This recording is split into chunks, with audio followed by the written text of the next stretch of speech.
जोहार, जय मूल निवासी। मैं रविंद्रा ने और आप देख रहे हैं MN TV।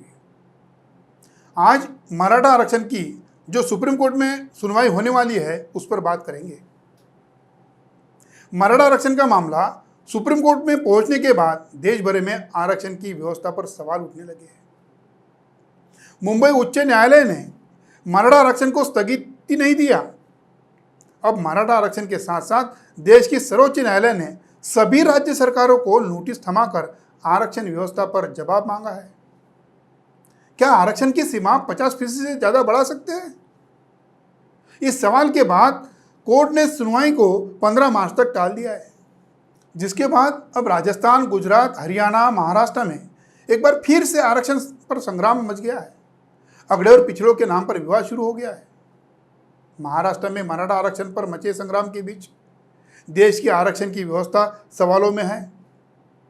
जब देश में मंडल कमीशन लागू हुआ था तब यही मराठा, जाट, गुर्जर, पाटीदार इन इंटरमीडिएट कास्ट यानी पिछड़ों को मंडल कमीशन से सुप्रीम कोर्ट ने बाहर निकाला। आज वही सुप्रीम कोर्ट उन्हीं जातियों को आरक्षण दिया जा सकता है क्या, इसकी जानकारी राज्यों से मांग रहे हैं। महाराष्ट्र में महाविकास आघाड़ी की सरकार है, यानी शिवसेना, राष्ट्रवादी कांग्रेस की सरकार है। पिछले भाजपा के देवेंद्र फडणवीस सरकार ने मराठों को SC BC यानी socially and educationally backward class को 16% का आरक्षण दिया था। उस निर्णय को सुप्रीम कोर्ट ने स्थगित किया था। अब महाराष्ट्र में प्रतिपक्ष भाजपा है तो शिवसेना, राष्ट्रवादी कांग्रेस पर आरोप लगा रही है कि मराठों को आरक्षण राज्य सरकार नहीं दे रही है।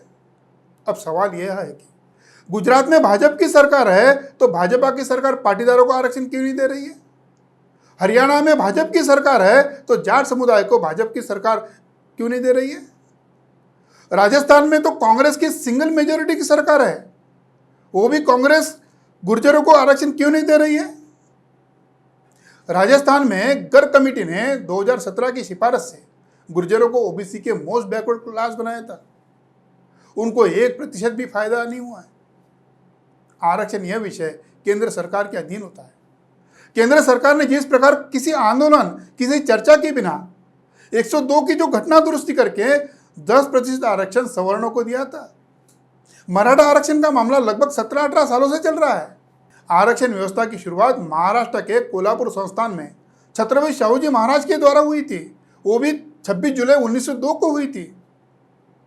मराठा वास्तविक शूद्र है, यह इतिहास के पन्नों में देखा जाए तो छत्रपति शिवाजी महाराज, छत्रपति संभाजी महाराज और छत्रपति शाहूजी महाराज के साथ जो ब्राह्मणी व्यवस्था के द्वारा शूद्रत्व का व्यवहार हुआ था, वही व्यवहार देश के इन जाट, गुर्जर, पाटीदारों के साथ हुआ है, मगर उनको उसका एहसास नहीं है।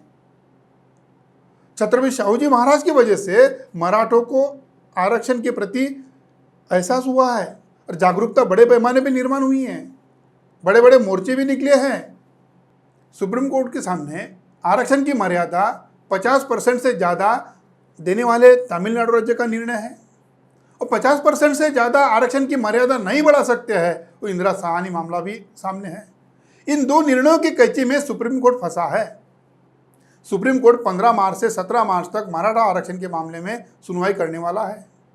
यह सुनवाई सुप्रीम कोर्ट के मुख्य न्यायाधीश शरद बोबड़े के बेंच के सामने है। मराठों की कुछ सामाजिक संगठनाएं जो मांग कर रही है कि मराठों को OBC का आरक्षण दिया जाए। वैसे तो OBC का आरक्षण जो है उनको संख्या के अनुपात में नहीं है। 52% OBC को 27% आरक्षण है। आधा भूखा OBC पहले है। कुछ राज्यों में तो OBC को नहीं के बराबर आरक्षण है। मराठा, जाट, गुर्जर, पटेल इन जातियों को उन OBC में समावेश करेंगे तो उन OBCओं में इनसिक्योरिटी महसूस हो सकती है। इसलिए तो केंद्र सरकार ने जनगणना करते समय जाति न्याय जनगणना करना चाहिए, तब जानकारी सामने आ सकती है कौन से जातियों को कितना आरक्षण मिला है, कितना फायदा हुआ है। आरक्षण के मामले में जो मामले होते हैं वो अलग अलग होते हैं। शिक्षा, नौकरी, राजनीति में आरक्षण होता है। SC ST को विधानसभा और लोकसभा में राजनीतिक आरक्षण मिलता है। पंचायत राज चुनाव में OBC को भी आरक्षण का लाभ मिलता है। उन तमाम व्यवस्था के बारे में सारा डाटा सामने आएगा। मराठा, जाट, पटेल, गुर्जर, इन इंटरमीडिएट कास्ट को ऐसा अलग से प्रवर्ग बनाकर, जैसे सवर्ण आरक्षण की जैसे 102 की जो घटना दुरुस्ती किया था उसी प्रकार से उनको अलग आरक्षण दे सकते हैं और उनके साथ न्याय कर सकते हैं। मगर केंद्र सरकार के नीति और नियत में इन आरक्षण वंचित समूह को उनका अधिकार देना नहीं है।